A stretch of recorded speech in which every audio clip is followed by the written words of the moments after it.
Sure. So my name's Joe, and I go by Joe Morgan Sloan. That's my writing name, and now it's my music name and my artistic name.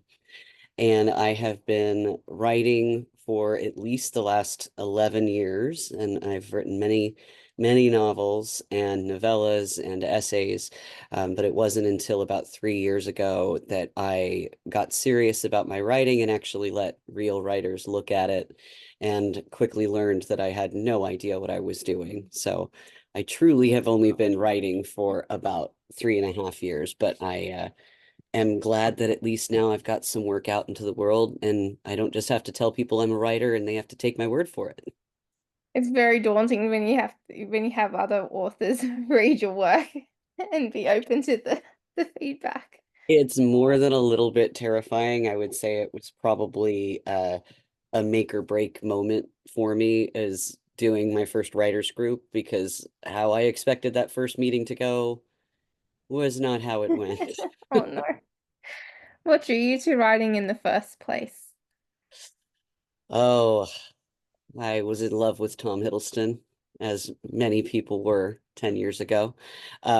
Actually, I have always loved fantasy. My favorite book of all time is The Wonderful Wizard of Oz, and I became somewhat enamored with the fantastical world of Marvel movies, but also being a big Lord of the Rings fan and a Tolkien fan, and a well-read Tolkien enthusiast, I was very familiar with the Norse mythology behind the whole Thor and Loki, everything that was very big with the sequel to one of those movies at the end of 2013. And I had a kind of a head canon while leaving the theater one night. What would happen if Loki were discovered by somebody who happened to work in the palace, that he was still hanging around? And I'd never written anything fiction before. I do a lot of nonfiction and a lot of essay work. I've been winning awards for essays since I was 14 and decided to, hey, let's give this a shot. So I wrote down this little scene that popped up in my head and I just never stopped writing. I And think that's how it is. I think Thor and Loki was what got me into looking into Norse mythology. Like, yes, I like this. And you just go It's from there. definitely a good introduction, especially if you're doing it with the mindset of, the original Thor mythology and how they tie it in with the mythos behind Marvel. It's really a great way that they did it. And when I was first writing fan fiction, I got very much into diving into the actual comic books themselves and how they Mm. tied it to the mythology and which characters they brought back from the mythology. And I became somewhat of a overnight Norse expert within about 4 months. Like I could recite any Norse tale, and I have so many books now that are all about Norse stuff, and I absolutely adore it. Really, really loved it. But my fan fiction wasn't going anywhere. Nobody was seeing it, and so I had all these head canons and these people that lived in my head, and it wasn't until about 8 years went by that one of them, in the very final book of my very large fanfic series, my probably my first real original character, started talking to me. He was at the back of my Mm. head and he was saying, "Hey, I'm tired of being a secondary character and I want you to write a book about me." And Give me a book now. I did. What inspired the key? So the key is interesting because it is nothing like anything I'd written before. Mm. I decided that because the querying process was so incredibly daunting and I put so much of my heart and soul and blood, sweat, and tears into this other book that I had been slaving over and querying for about 2 years by that point, I woke up and I had this thought of, I remember running into my high school sweetheart, a young man who I really very much cared for, but it had only been about 4 or 5 years since I'd seen him, and I almost didn't recognize him. And I actually think that he didn't recognize me. I still think to this day he didn't know I was there at this event that I saw him. And I thought, how easy would it be to run into somebody who you know and love and care about. And what if that person had transitioned? And what if your first real love came back to you, but they were a different person? And I remember I came downstairs and I told my husband this premise. I said, "What would you think if you ran into your high school sweetheart, but she wasn't a she anymore?" Mm. And he kind of looked at me funny and went, "Well, that's interesting." And I said, "Yeah, I've never read anything like that." And Mm, he said, "I've never heard of anything like that." I said, "Well, I want to write it. I'm curious about it." And at the time, I wasn't being fully honest with the thought that I was not really sure I was recognizing myself very well when I looked in the mirror. I had just had our second kiddo, and pregnancy threw my 30-plus-year-old brain for quite a loop.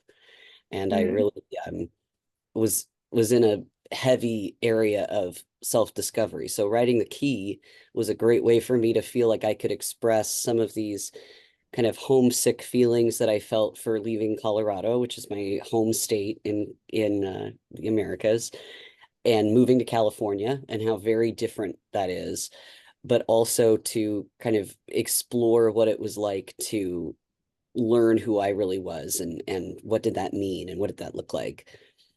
I would like to say that my introduction to the trans community at large was a positive one, but at the start it really wasn't.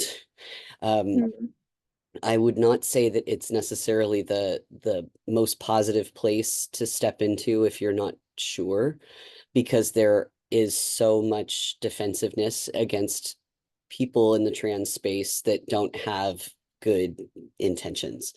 yeah. And it can feel like a very dangerous thing to step in and ask questions and want to know information. And a lot of people who go, "Well, why are you writing this if you're not part of the community?" And not being sure how to say, "I think I am part of the community, but I am not sure where to start." Mm. Um, Especially being a full grown adult when I, started really diving into this. And writing The Key was really very much integral in my journey. And I would also say that The Key was the easiest book it was to write. I think I probably knocked out the whole of The Key in about 6 weeks. Wow, that's very quick. Was very, very quick.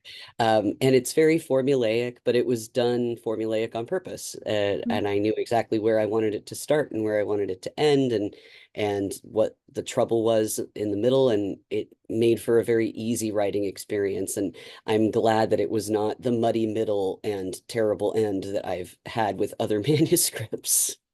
Are you, in that case, are you more of a plotter than a pantser, or the key is very unique in it was sort of more, I would say that I'm kind of a classic, like, how do they say it, a plantser, where I'm kind of yeah. halfway between the two, because I will definitely plot out probably the main events. Like if you think of a story in 3 acts, and we think of like what happens in the first act, what happens in the second, Mm, what happens in the third, generally I have a good idea of what's happening first, second, and third, and what the goal is at the end.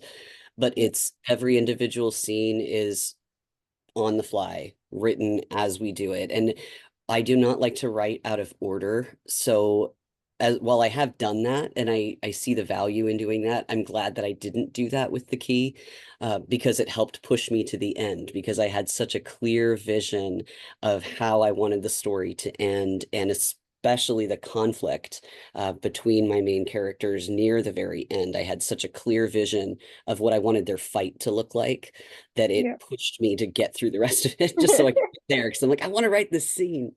You need the motivation to get Exactly. I'm like, through it. if I write it first, then I'll have no reason to keep writing. That scene's done, the rest of the book's not coming. That sounds Exactly. Like, very too cool. bad. So sad. Nobody will need it. How did you choose which character to center the story around? Was it a character that was more present and having their voice really shout out at you, or how did you go about that? I would say Tabby's voice shouted out to me more than anything at the beginning, because Tabby was not a self-insert, and I say that in many different respects, that Tabby's not a representation of me really in any way. But I heard Tabby very clearly And I recognized a lot of what Tabby's main conflicts were internally, not just with his transition, but also how he viewed himself and how he viewed this relationship. Mm, Because he and Jax are old high school sweethearts, and he wants to protect Jax with as much as he possibly can. But he also has this self-doubt of, because he's not so certain that he's lovable, that's why he doesn't tell Jax straight up what's going on mm, at the beginning of the book. And it was easy to then hold on to his vision and what happened, um like when he moved to San Francisco in the first chapter. But when I started writing Jax, he's unlike any character I'd written before, because he is like me in a lot of ways. um and I would actually say Jax is probably the closest to a self-insert in the book, simply because of how he absolutely hates San Francisco food and in San Francisco. Um, Moving to San Francisco from being a Colorado native is quite an experience. And I think people who read it who are from Colorado have appreciated, like, yeah, this has Joe all over it. Um, but I really enjoyed that, because I write in this dual POV and I have some from Tabby and some from Jax, that I keep it pretty even split, and there's never a question in my mind when I'm writing whose point of view I should be in. And I know that that's not always a reader's favorite thing. Some readers like to stay with one character through the whole book, and some people like to keep it in third person so that it's more open-ended. And I found out kind of the hard way, when writing scenes, especially with same-gendered couples, and you have the same pronoun sets, it is so difficult not to just end up spitting names all over a page, that I Yeah. really wanted to keep it with first person prose, because the I, me, my could separate the he, him, his so easily and cleanly. And switching the point of view back and forth allows me to play up the writing and the voice a little bit. So it's never boring. No, I do prefer books that have the dual point of view. I just get to see a bit more but personal perspective of the characters than what you can get with the third. So it doesn't. I prefer books with the shifting, not loads, but at least two is fine. When it Right. gets to the five, that's a bit much. When it gets to five, I would say that, yeah, it can be a little bit daunting. And I've written a book that, my first book that I really wrote in first person has four, but it's the perspective of two couples. So it's Mm, easy to split them. yeah. And knock wood, I haven't been told that they're difficult to keep straight. But um, yeah, I do think that when it comes to the key, just keeping those two, it was nice to go like, okay, well, here's this sweet scene, and what's going to go through Jax's mind, and then he leaves, and then what's going through Tabby's mind. Um, I've never had the impetus to do the, what is it, the Twilight thing, where later I'll release it and all the chapters reversed. Yeah. I don't want to do that, Especially but I when we can have see the the appeal of it. I think it'd be fun. no, the patience to rewrite the whole book, but from a different perspective would just be annoying. Just do the duel, Yeah. that's fine. Yeah, I don't think so. I did that in my fan fiction early on, where I had a character who was experiencing something through like person A point of view, and then in the next book I wrote the same scene from person B point of view. And it was fun to do the one scene. I wouldn't do a whole book like that. I think I could do it. I Uh, think like that's a little too much. yeah. Just a bit. How do you approach character building then? Do you have do I fill out like a sheet or anything before you start about your character, or you find out about your characters as you're writing? I let them introduce themselves to me. And when I was first writing and I was doing more fan fiction and my first kind of forays into original fiction, I did write down who my characters were, what their names were, what their birthdays were, their hair color, eye color, what their favorite outfit was. I would even make little notes for what are some of the intricacies that they have in their language. Like a big thing that sets Jax apart from Tabby in The Key is Jax does a lot of shortening of his contractions. So he does like gonna, wanna, have to, shoulda, Yeah. but Tabby never does that. Um, and there are other characters like Rob has also a very loosey-goosey, very casual way of speaking. But Tabby distinctly doesn't, because can't forget Tabby's a doctor. And so Tabby thinks a little bit differently, and he has an almost feminine way of thinking, and that's done on purpose because he didn't transition until he was a late teen.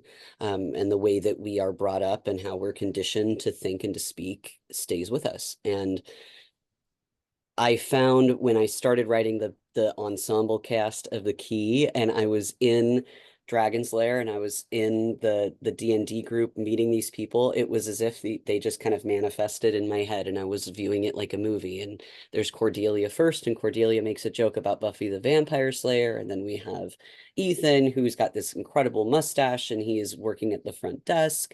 And then we've got Gavin, and then his boyfriend, who has this kind of playful thing with his name throughout the book. And then Annie, I saw very clearly. Annie was inspired by a friend of mine who is also Arrow Ace, and she likes to make glitter things out of resin for Etsy. That's who I was thinking of when I wrote Annie. So I would say most people that I do write about, most characters, I have a face in mind, but they're very rarely somebody I know or a face that I recognize. But as I write a scene, they solidify. And if I reread a scene and I can't get a good vision of what that person is anymore, then I haven't written it well. Because I don't do a very good job keeping track of all those little character sheets. Fair enough. Too many characters. Exactly, too many characters. At some How? point, they just blend into each other. So I think it's better to just let them introduce themselves. And because I work at a job where I get to meet all different walks of people and all different shapes and sizes and creeds, I have a great trough of personalities to choose from. You know, this personality or this little trait that I see that's perfect for this character. Gonna write it in. Exactly. Exactly. And I think what I enjoyed about The Key the most is The Key, with very minimal exception, is not a traumatic book. It's not a sad book. It really doesn't have many moments, if any at all, that really leave you tear jerking, with, maybe a couple that, if I've got a real softy reader, will feel tear jerkered for. But I would say that that's what was so much fun, is picking these really exciting character traits. Like, they're going to go to the zoo. What do they want to see at the zoo? What's exciting about that? And how much fun it is to go with your 30 something friends to the zoo. It's super fun. Much more fun Everybody than loves the zoo. computer. How has writing and publishing books changed the way you see yourself, if it has at all? Oh, writing and publishing has taught me to slow down a little bit and be more careful with my words, because they have a lot of power. Um, I would say the biggest thing that writing and especially publishing has taught me is to be more patient, which is kind of the most ridiculous thing to say, but yeah, everything in publishing takes so damn long that you have to be patient. And it also really has forced me to recognize my accomplishments in a way that I'm not used to, because growing up in an environment where I was a chronic overachiever, I have classic adult ADHD, I am jack of all trades and do a million things and a half. And so writing was just another thing that I added to this long list of stuff that I do. And writing became another entity to me. It became this like whole separate being within myself, and I didn't have as much control over it as I wished I did.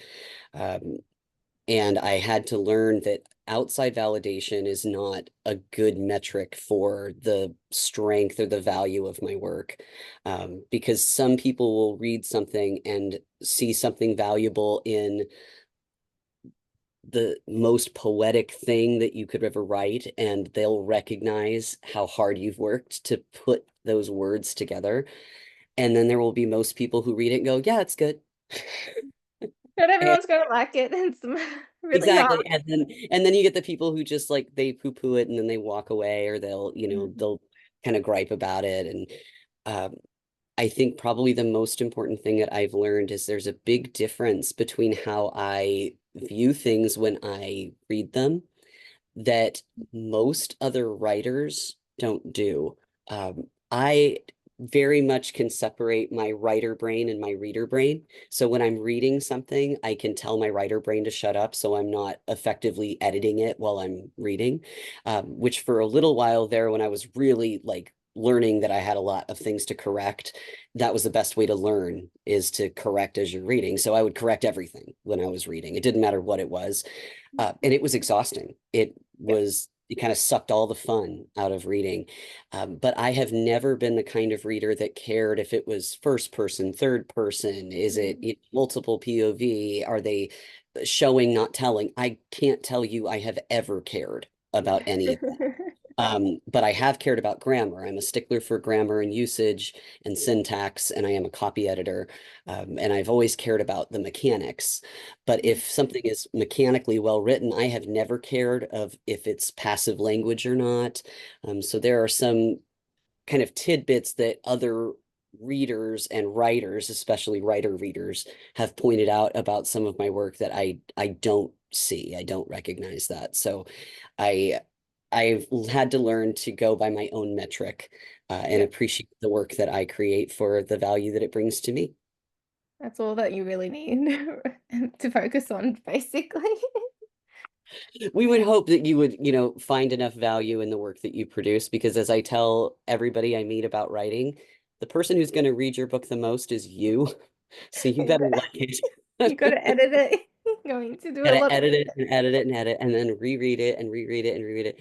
Because to keep from getting writer's block, I would just reread what I had just written. And so I would end up rereading like an entire book series just to get to the next chapter if I had not gotten to it fast enough. And it was so time consuming. But the great thing about having very extreme ADHD is I often will read my books and like, I don't remember this. It's amazing. I did so It's a well. treat. Though the horror is when you're reading a work in progress and you're like, this is so exciting. Like, I don't remember what happens next. And then you get to the next Like, page and it's blank and you're like, like, oh, I've got to write it. get That's that far why. yet. Hasn't got me there yet. Exactly. Oh, I guess I have to finish it now. Come on, tell me what I have to write now. Don't let me do all Exactly. the Like, give me a clue. Like, I haven't done that thing yet where like you put like in parentheses, like describe XYZ here. I haven't done that. I do like to power through, but I will get stuck. Like I'll get to a certain part of a story and then I'll just kind of sit there like, well, until I get past this hurdle, we're not moving forward. So Come on, guys. It's your story. exactly. Like multiple times I've had to have conferences with my characters and just be like, okay, so what's happening now? Because somebody's got to say something. You go, throw something out there, please. Exactly. Are there any books or authors that inspired you to become a writer or in your writing today? Oh, absolutely. I think it would be remiss if I said I didn't love Tolkien. I'm a card-carrying member of the Tolkien Society, so of course I love Tolkien, though I would never describe a tree for pages upon pages upon pages, and he would never get published in today's market, but I'm grateful that he's there. Um, I really like, as far as rom-coms go, I really like Emily Giffin, and she really helped pull me out of a reading slump when I was in graduate school. And in graduate school, you're kind of taught to forget about anything that isn't strictly black and white science. And if I wasn't reading a textbook or reading nonfiction, I just didn't read at all. So getting to pick up an Emily Giffin book, the first one I picked up of hers, I'll never forget finding it. I totally judge books by their cover, and it was green. It was Love the One You're With. Because my mother used to always say that to me. She always used to say the old adage, if you can't be with the one you love, love the one you're with.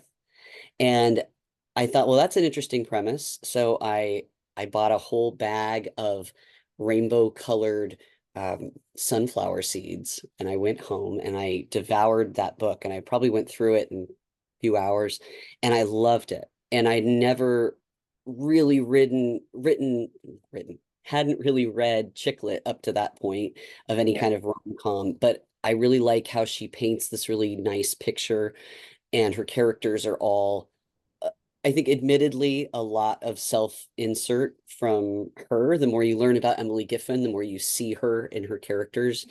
But I then had to pick up Something Borrowed and Something Blue, and I read all of her books, and I still adore her. My dream would be for her to blurb one of my romance novels, though I don't know if that will ever happen. That'd be really cool if it did, though. To be like my greatest claim to fame with Emily Giffin was years ago when she was very active on Facebook. I was part of this kind of fan club that hung around when she would do these live chats. And with my hair being what it was, and before I started my transition, as most people can hear from my voice, I had a Rachel haircut from the 90s. And having that kind of shag haircut is not an easy haircut to maintain, but it looked really good on my face shape because I've got a big schnoz. And I had commented to it and said, like, well, if anybody's curious what a modern Rachel haircut looks like, you can look at my profile picture because I have the haircut. And she commented on it, like, you do have the Rachel haircut. Absolutely. Looks great on you. And I was like, yes, she noticed me. The goal in life is the favorite authors to notice you. Exactly. That's like goal met. Cha-ching. Thank you. What advice would you give to a writer working on their first book? Oh, swallow your pride and get into a writer's group. And the first time you do a writer's group, bring tissues. Don't presume that having good grammar and having good usage will excuse faults in storytelling.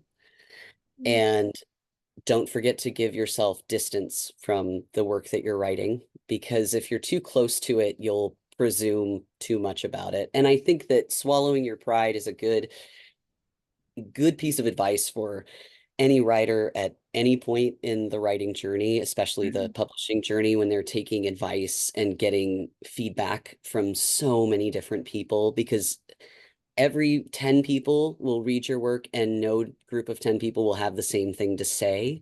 And so it's your job to weed through what makes sense and what doesn't. And ultimately, if you're not able to take that step back and recognize that, okay, well, if other people are giving me advice and they have more experience, I can default to what they've said.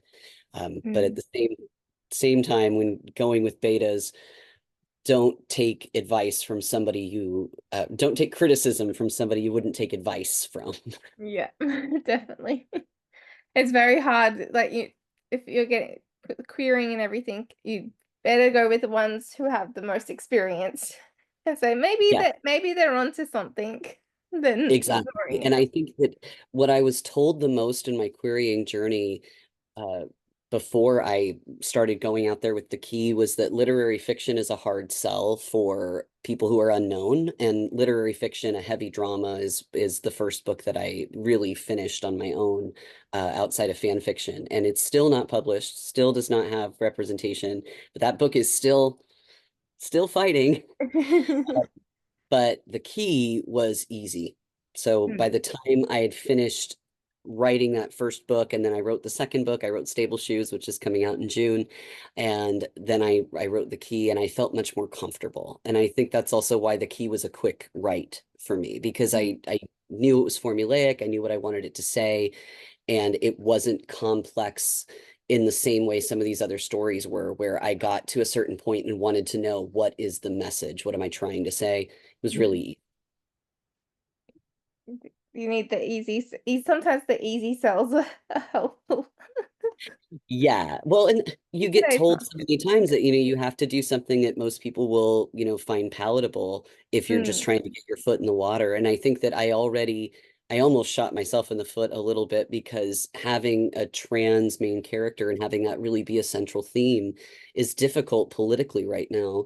Yeah. And it's hard. I don't necessarily want to paint a target on my back or have my books get banned before they're even out in the world. But I would be disingenuous about my art if I didn't say something about this experience that I've had. And if I hadn't used this opportunity to write about it and explore it and really dig deep, then I wouldn't be where I am. And it's not just it's have a chance to get it overseas as well. It's not just the problems in there. So you're still not technically shooting yourself in the foot for doing it. Yes, we're hoping so. Yeah. Mm. If only I Um, could get it in, all places all over the world. yeah. What's your favorite writing snack or drink if you have one? Oh, I am a fan of kiwi strawberry. And actually, I have one of these right now. It's a Mm, blue raspberry lemonade, which is very good. very nice. But I am a soda drinker. So as long as it's ice cold soda. So you're good. Mhm. Do you listen to music while you write? I can't listen to music while I write. I'm a musician, so if I'm listening to music, I'll tend to stop whatever I'm doing. I actually like to listen to a wind chime garden.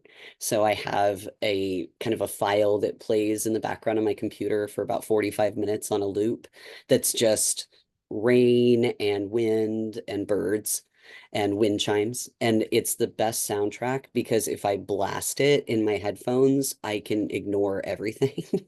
Even better. Exactly, but it's not distracting to Yeah. me, so it's probably the best thing to write with, especially if I have to go somewhere outside of the house to write. Like I have one of my favorite little coffee shops to go to write can be kind of loud, and they do play music in there. And if I'm hearing music that I know the lyrics to, there's no way I'm gonna write. I'll end up actually typing the lyrics out. Lyrics. I have to I, put the headphones in and just blast the wind chime garden. I would do the same. I need dialogue. Here's some lyrics. Well, Exactly. You're like, and suddenly everybody will have the same cadence of this song. yeah, don't need to think about it. And my final question is, who has been the biggest supporter of your writing? Hmm. I'd say that my husband has been the biggest supporter of my writing and that he allows me to take all the really huge chunks of time that I've needed to edit and write. And there's part of me that wishes he were more supportive from a reader standpoint, but it's also not his genre. So my Yeah. husband has never read The Key, though he has read the uh, dedication about him at the back. And he did read one of my books and he Oh, did that's enjoy good. it, but it took him like 7 months to get through it. It just Oh, he doesn't read like I do. He doesn't just sit and absorb. yeah. Annoyingly, he likes to listen to audiobooks and walks around the house like completely shut off from the world. And I can't do that. Like if I'm sitting to read, I have to like immerse and then full on hallucinate. So he allows me the time to do that when I'm writing, and he never faults me for walking into a room when I have like some weird expression on my face and I'm clearly like emoting for somebody I'm writing about. He knows not to take it personally. Oh, that's good. You need your partner to be the one to like give you the time as well, because it's a lot. Right. Exactly. You're like, please just let me have the time. Like, I have two kids and work full time. And so when I get home, it's finding time to sit and devote to writing. And especially over COVID, when everybody decided they were going to write a book, there was a lot of hours spent on the couch just churning out words, words, words, words. And none of those words were any good. So I'm glad he gives me time now that I know what I'm doing. That's good.